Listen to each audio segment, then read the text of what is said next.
Viewers அனைவருக்கும் வணக்கம். இன்னைக்கு நம்ம எதை பற்றி பார்க்க போகிறோம்னா டெல்லி சுல்தான் ராஜ்யத்தை பற்றி பார்க்க போகிறோம்.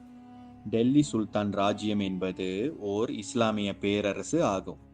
இவர்கள் டெல்லியை தலைநகராக கொண்டு ஆட்சி செய்தனர். இந்தியாவின் பெரும் பகுதியை இஸ்லாம் அரசான டெல்லி சுல்தான் ராஜ்யம் கைப்பற்றி ஆட்சி செய்தது.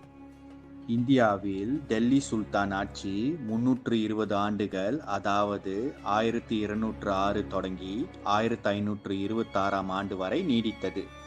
இந்தியாவில் கால் பதித்து உள்ளூர் அரசர்களை தோற்கடித்து இந்தியாவில் முதலில் இஸ்லாம் ஆட்சியை டெல்லி சுல்தான் ராஜ்யமே நிறுவியது. தற்போதைய இந்தியா, பாகிஸ்தான், வங்கதேசம், தெற்கு நேபாளின் சில பகுதிகள் உள்ளிட்ட மிகப்பெரிய அளவிலான நிலப்பரப்பை இப்பேரரசு உள்ளடக்கியிருந்தது. 1192 ஆண்டில் ஆப்கானிஸ்தானில் இருந்து முகமது கோரி என்பவர் வட இந்தியாவை ஆட்சி செய்த ராஜ்புட் மன்னர்களை தோற்கடித்து வட இந்தியாவில் பெரும் பகுதியை கைப்பற்றினார். முகமது கோரி வட இந்தியாவை கைப்பற்றியதும் தனது துர்க்கிய அடிமை தளபதியான குத்புதீன் ஐபக்கை இப்பகுதியின் அரசராக்கினார். இதுவே டெல்லி சுல்தான் ராஜ்யம் என்று அழைக்கப்பட்டது. முதல் டெல்லி சுல்தானான குத்புதீன் ஐபக்கிற்கு பிறகு மொத்தம் 31 டெல்லி சுல்தான்கள் ஆட்சி செய்துள்ளனர். இதில் கடைசி டெல்லி சுல்தானாக இப்ராஹிம் கான் லோடி இருந்து வந்தார். இப்ராஹிம் லோடி 1480 ஆண்டில் டெல்லியில் பிறந்தார். இவர் ஒரு ஆப்கானியர் ஆவார். 1517 முதல் 1526 ஆண்டு வரை இந்தியாவின் பெரும் பகுதியை இவர் ஆண்டார். இவரது ஆட்சி காலத்தில் நாட்டில் பல குழப்பங்கள் ஏற்பட்டன.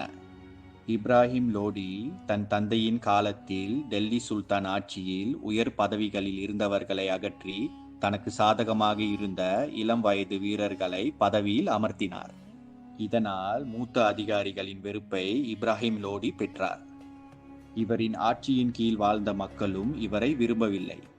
320 ஆண்டுகள் இந்தியாவில் பெரும் பகுதியை ஆட்சி செய்த டெல்லி சுல்தான் ராஜ்யத்தை முகலாய பேரரசு தோற்கடித்தது.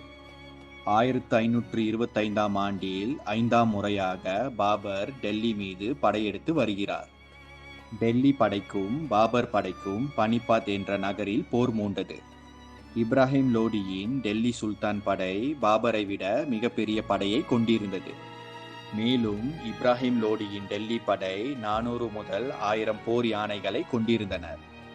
பாபர் படை சிறிய ஆட்களை கொண்டிருந்தாலும் 20 முதல் 24 பீரங்கிகளை கொண்டிருந்தனர். இந்த பனிபாத் போரில் பாபரின் பீரங்கி தாக்குதல் டெல்லி சுல்தான் படையை சிதறியடிக்க செய்தது.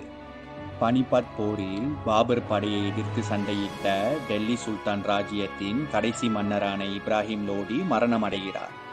இப்ராஹிம் லோடியின் மரணத்துடன் இந்தியாவில் டெல்லி சுல்தான் பேரரசின் ஆட்சி முடிவடைகிறது. இந்த போரின் வெற்றியின் மூலம் பாபர் இந்தியாவின் பெரும் பகுதியை கைப்பற்றி முகலாய பேரரசை உருவாக்கினார். 1526 ஆண்டில் முகலாய பேரரசின் முதல் மன்னராக பாபர் ஆகிறார்.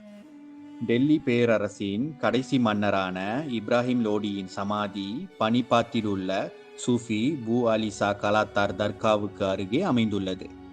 இந்த வீடியோ டெல்லி பேரரசின் கடைசி சுல்தானான இப்ராஹிம் லோடியை பற்றி சிறிய தகவல் உங்களுக்கு கொடுத்துருக்கோன்னு நம்புகிறேன். மீண்டும் அடுத்த வீடியோவில் உங்களை சந்திக்கிறேன். நன்றி, வணக்கம்.